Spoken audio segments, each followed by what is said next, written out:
Hola, yo soy tu amigo, and my name is Alejandro. I'll be your Spanish tutor from now on. Nice to meet you. So, you click on this video for a very good reason. Maybe you've been trying to learn a language for a long time and it just doesn't show, right? First, let me tell you why I think I know what I'm talking about. I've been a language teacher and tutor for over 9 years. I've taught English to Spanish speakers and Spanish to English speakers. And over all this time, I couldn't help but, learn a couple of things about learning and about teaching.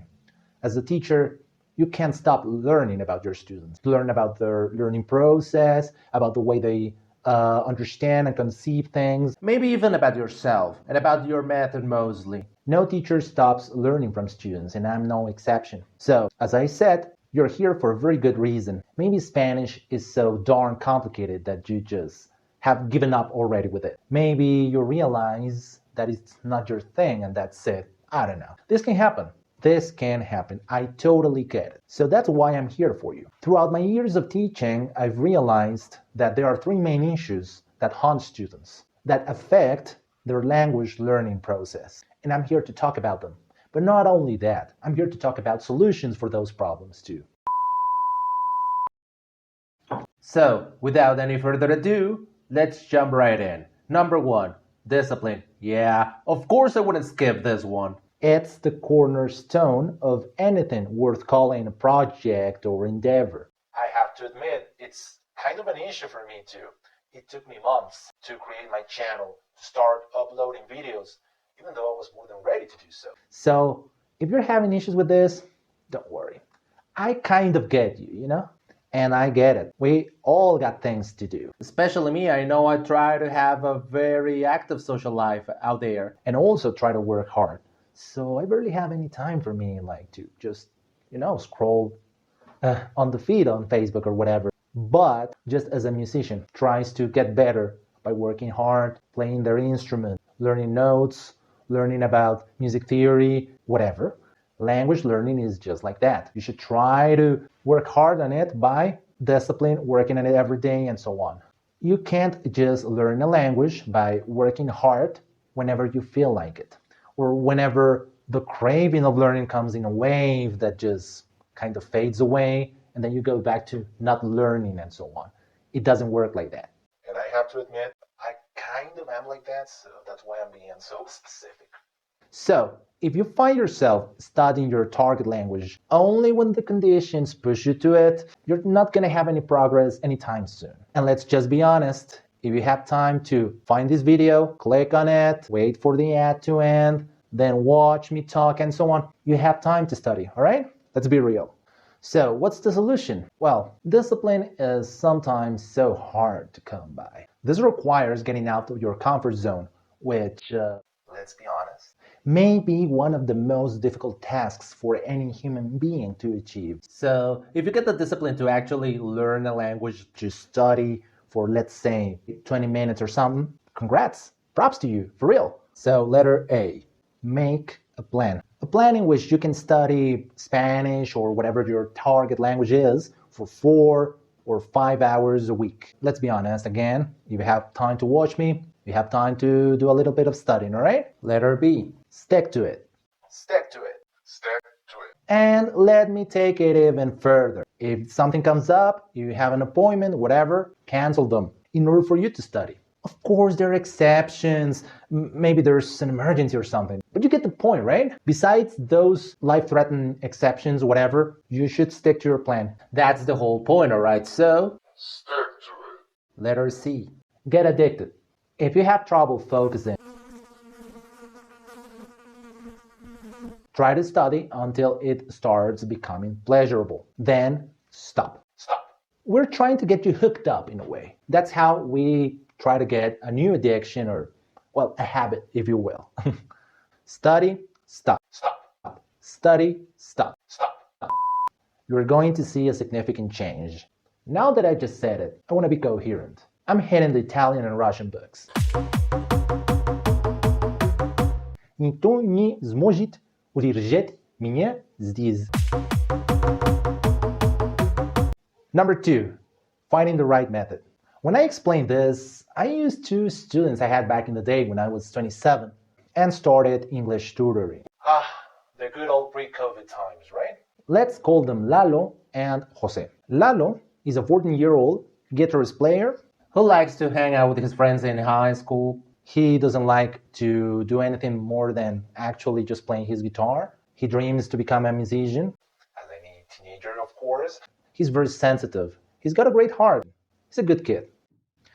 But he's struggling a lot with English. He's a very artistic soul that likes to engage with people by speaking, hanging out with them, listening to their issues, helping them out, and so on.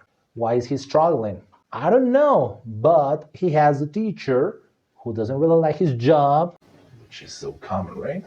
And what he does is he tells his students to just do written exercises for the couple of hours that his class lasts. That's pretty much it. Maybe a little bit of reading, and that's pretty much it. No audios, no engagement with the students in a conversation level.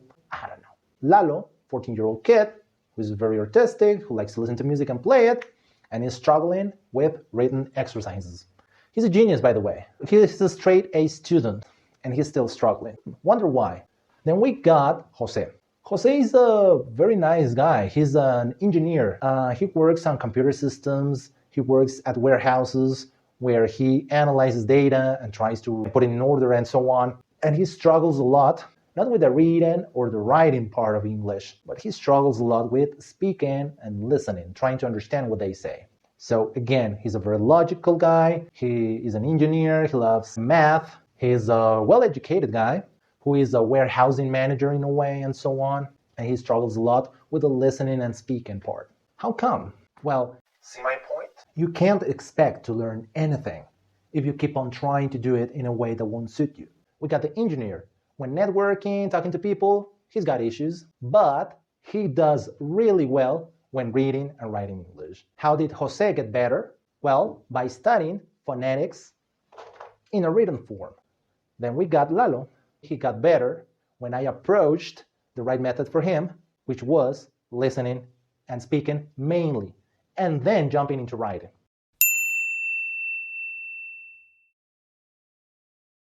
I bet you have met migrants in your country. And there are three types. The ones who, after living next door to you for a year, become fluent at speaking English. Or whatever your native language is. The ones who, after living in your country for 20 years, they only learn how to say hello, how much is it? They barely know how to get around with basic words, and that's pretty much it, right? And finally, the ones in the middle. I believe in the bell curve, all right?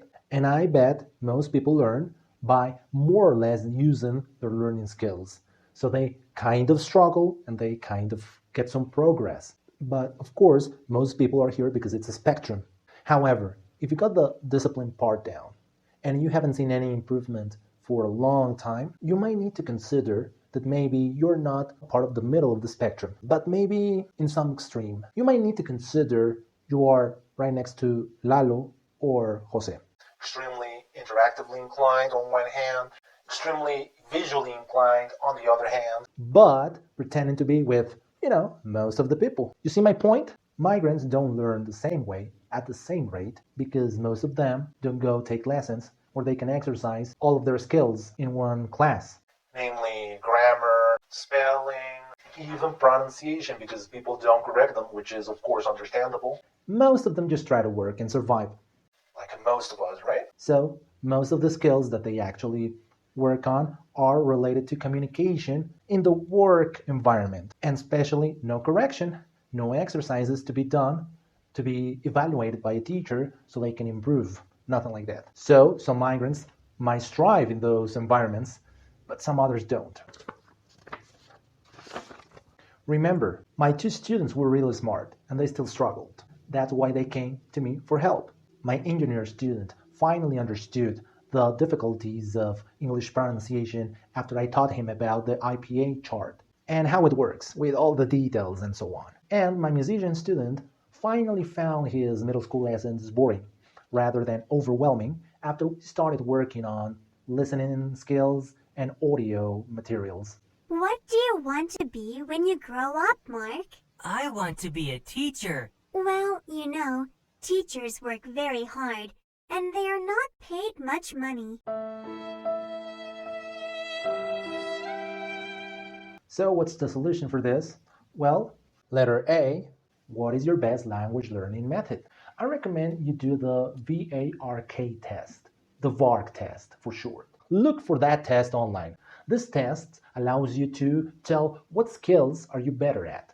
It could be that you are more visually inclined, maybe you are more inclined towards audio exercises and materials, maybe you are more writing inclined, maybe even kinesthetically inclined. So we have to figure out what's your best skill. Maybe it's a combination, like most people. It could be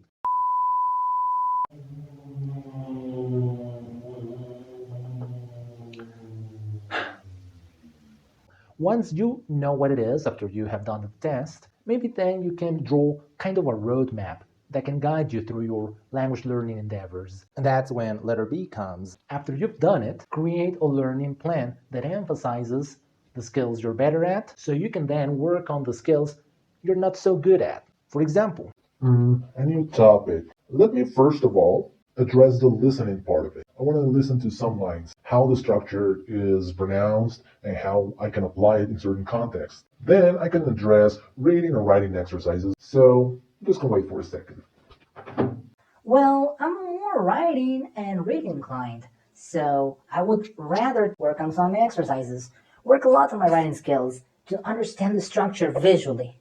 Then, after I have done it, then we can engage in conversation. Sounds like a good plan, right? I personally like to combine all skills so I can adapt to every student at the same time while in a group class, keep my lessons fun, add some variety, and at the end of the day, keep every skill sharp. Number 3, learning anxiety. Oh boy, this one's the trickiest one of them all. But I'm willing to take the risk and talk about it because it's worth it. Now, I'm not a psychologist, so I may be using the term very loosely, but I had to find a way to name this that I'm going to explain. I could easily say this is the number one issue I have found throughout all my career in most of my students. To different degrees, to a certain different level, but it's there always. Now, let me get a little personal because I kind of know where they're coming from. Let me tell you a little bit about myself. Throughout all my life, I would have described myself as a nerd, with a fixation on certain intellectual topics, with certain social skill struggles, and for the purpose of this topic, poor body coordination. So it was a little bit after COVID stopped being such an annoyance that you could actually get out and live, that I decided, given that I was kind of missing out on life, I could take a chance. And I decided to learn the only type of dances that I'm actually drawn to. If you're an American, you might know them. They are boogie woogie. Everybody needs a little love now and then, and they're gonna get through if they can. Jitterbug in general.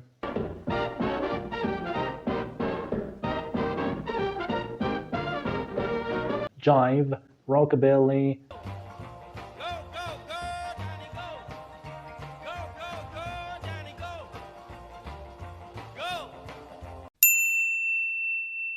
and a little bit of shag, Lindy Hop, and so on.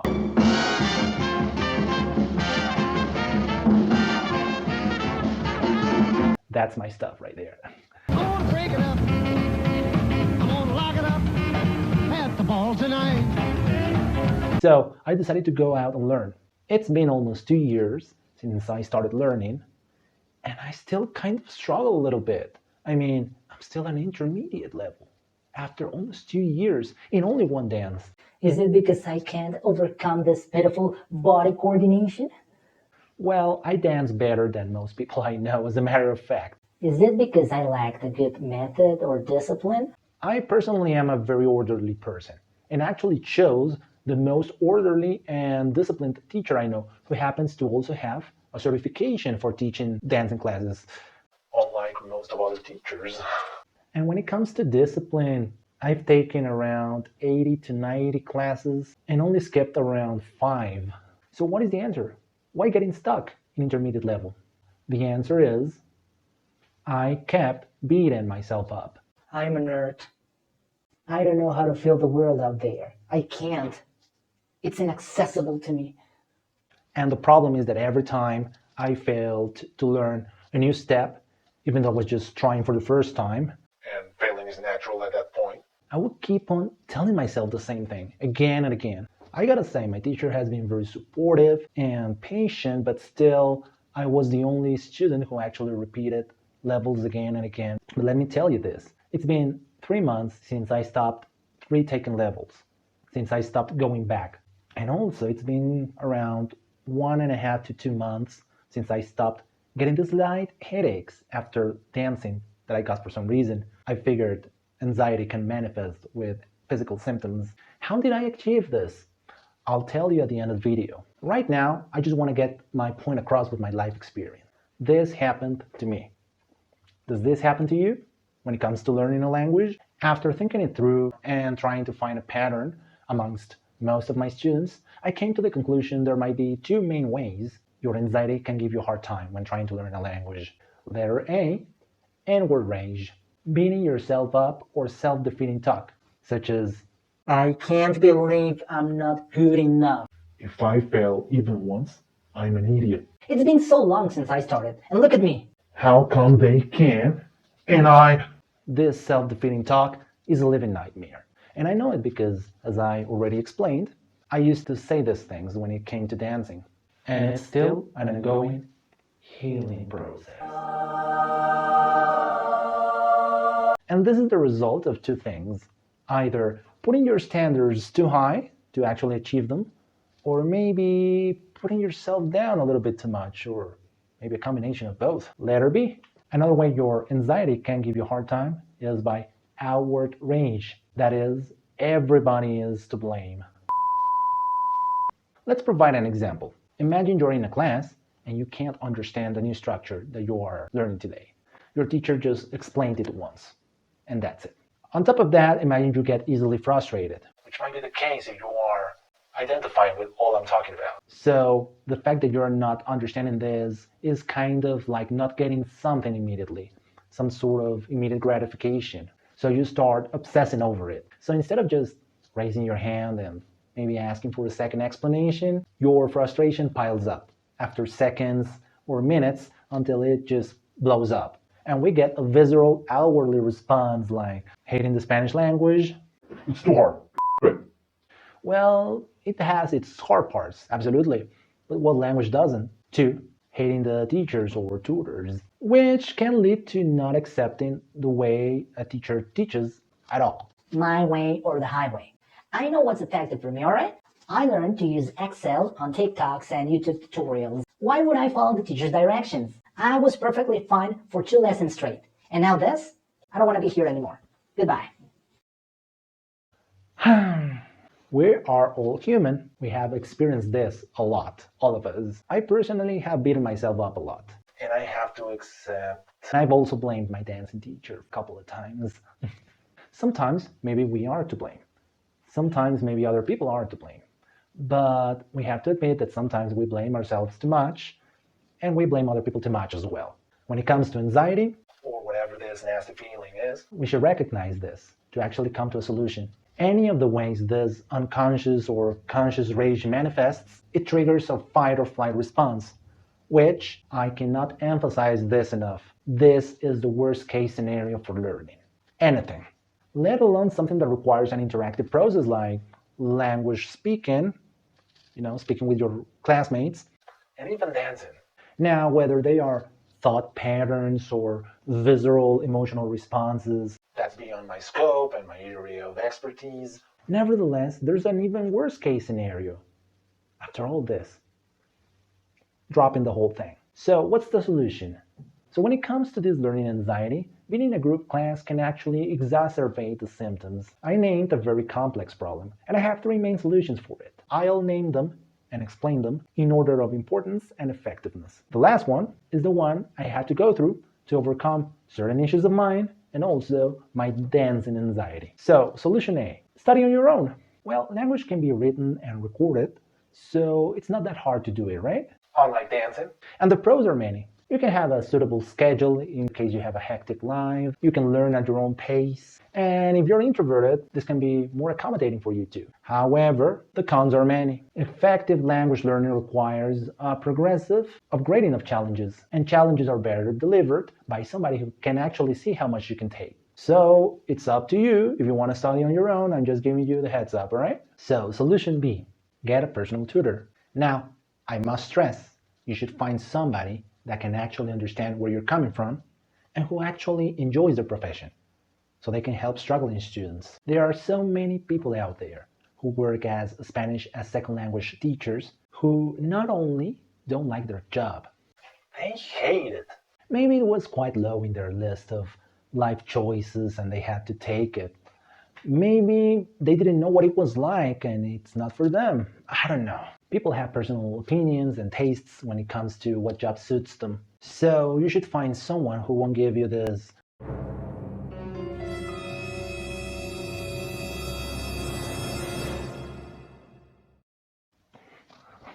when you make a mistake or when you don't understand something after a first explanation. And I cannot stress this enough.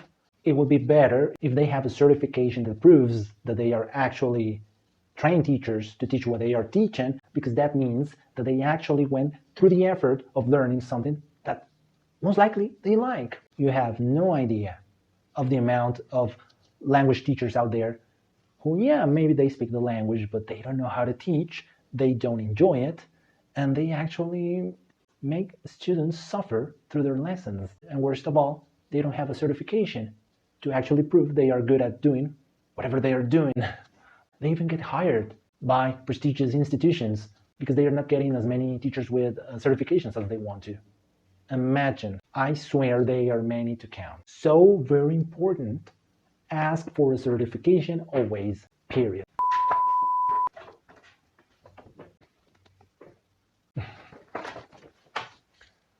Period. And finally, solution C, get professional help. So you wanted to know how I overcame certain issues of mine, my headaches, Metaphorical ones and physical, actual ones. and my dancing anxiety in general, right?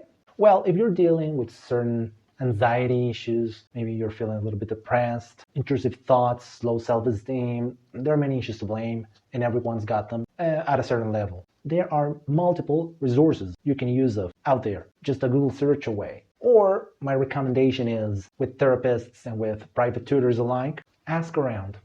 Ask friends, ask relatives. Hey, bro. Hey, girl. Can you tell me, please, who helped you through your issues? Mental ones and language learning ones. These people you ask, they should know somebody.